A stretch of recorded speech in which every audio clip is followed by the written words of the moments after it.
Funding for the Trade Best Practice Series is provided by the Benjamin Moore and Company Foundation in partnership with Teach Construction and through the generous support of PDCA sponsors and members.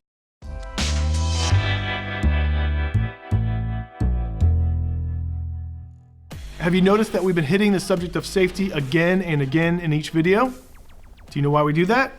Because safety is everything. We care about your safety and your well-being, and your company cares too.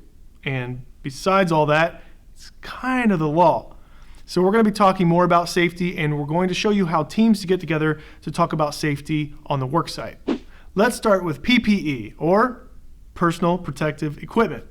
You've heard this before, but I'm going to give you a brief list just in case some of you fell asleep.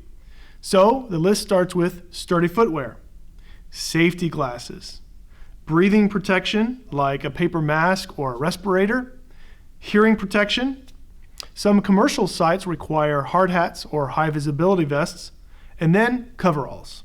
So now, when and where is PPE required? Site requirements. PPE use is often required by a property owner or general contractor. This can be a requisite of the job, so there's no two ways about it. Material specifications. If you're using a product that recommends PPE, then you really should use PPE. Regulatory requirements. You'll hear a lot about OSHA, the Occupational Safety and Health Administration, and what they say goes. It's always best to be OSHA compliant. And always use common sense. There's no downside to protecting yourself.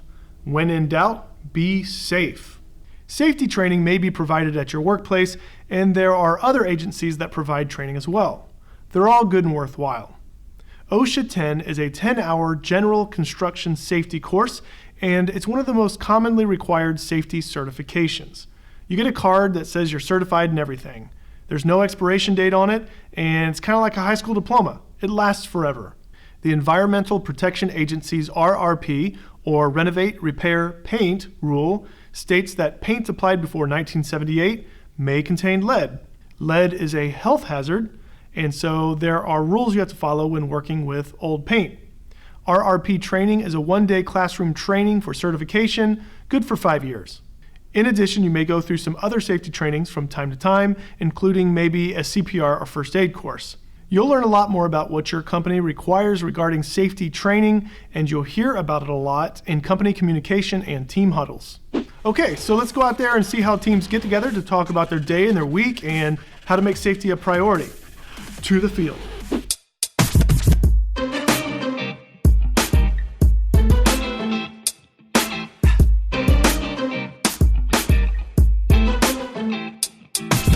Great companies take safety very seriously. At S&L Painting, several painters gather for a respirator test, making sure they fit adequately. If they smell the strong test odor, they'll need the respirator adjusted. Safe people are happy people. Really happy people.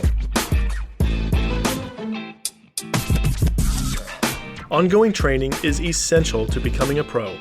Top-tier companies will provide regular training sessions to help hone your skills. At Kennedy Painting, employees gathered to practice drywall repair. So if you're at a company that's providing some good training, you kind of know you're at a good place and they want to take care of you, and you're actually one of the trainers. Right. How often do you do those sorts of things? It goes in shifts, so like right now we're doing stuff for inside. We're doing all the winter stuff. So we're gonna do patching, we're gonna do wallpaper stripping, interior painting. There's guys that walk in the door, they've never even seen a paintbrush. You know, they need to learn those skills. You don't want to make that. To me, that was one of the things when I got actually on here was I wanted to help train, I wanted to improve. I think that was one of the main things I got from where I came from is the extensive training. When you get them in here and you get them inside the room, it's more, I guess, focused is the word, as opposed to you're on a job, it gets kind of hectic, and you're like, all right, I'm going to show you this, and then it's like, I got to go jump back over here and help this guy. But when you get them out there, they know they have your full attention. Tell me about how a person should feel as they're getting the training and they're kind of growing. How does that make you feel as you're acquiring this over the years and you're able to start training others like you're doing? Oh, it's a great feeling. I mean, you feel like you're starting to pass it on. Do you feel like an expert? Do you feel like a master of the trade? Oh no, there's stuff to learn every day. Yeah. No, I've learned stuff here. You know, I was strictly a commercial painter. I learned tricks here in the first 3 days. I was told when I got in the trade, the day you stop learning stuff about this trade, you need to find something else to do. And do you enjoy that part of it, just learning all the time? Yeah. There's always something different. Yeah. You know, every patch we do it's not the same. Right. Nothing's going to be the same. If it is, that's boring. That's monotonous. You know? After demonstration and instruction, each employee got a chance to practice block and hot patching. Block patches, we put in the wood, put in the drywall, screw it off, tape it, float it. Hot patches, drywall, cut a tab, you cut out a block, a plug, slides in, mud down your tabs. This is a first coat. All in all, they did a good job. I think they got the concept of it. Basically, we're working on developing these guys to be better painters and to develop skills, and this is a big part of the trade, is developing this skill. How did you get to Kennedy Painting? A friend of mine actually worked here previously. Her name was Courtney, and she referenced me for the job, and I just kind of came in and started getting to work. So What'd you do before you got here? I actually cleaned houses, so it wasn't too much of a transition. Still being inside people's homes, I'm kind of comfortable with that. And do you like what you're doing? I do. I enjoy it a lot. What's your best part? Like, what do you like most? Probably rolling out the walls, just when you see that massive color change as you're making it down the line. So we haven't interviewed too many women, that are painters or that are on the crew.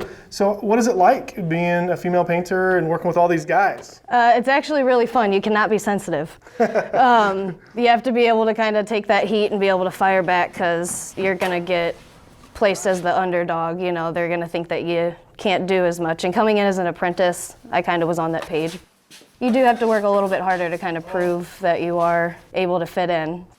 They're not sensitive either, so the joking kind of goes back and forth and everyone can laugh it off and have a good day, so I really enjoy it. You talked about the difference between when you're cleaning homes and then doing painting, and it seems similar. So do you like this line of work and being in this trade? Yes. Yeah. And I like that they're just as eager to teach me as I am to learn. So. Nice. It's a lot to learn? Yes, and I've been learning a lot. I don't always remember it, but when it comes time to do it, it starts coming back to me, and everything kind of works out well. Next up, sanding. RRRP training. You get a cool card with your name on it. You get a card that, what?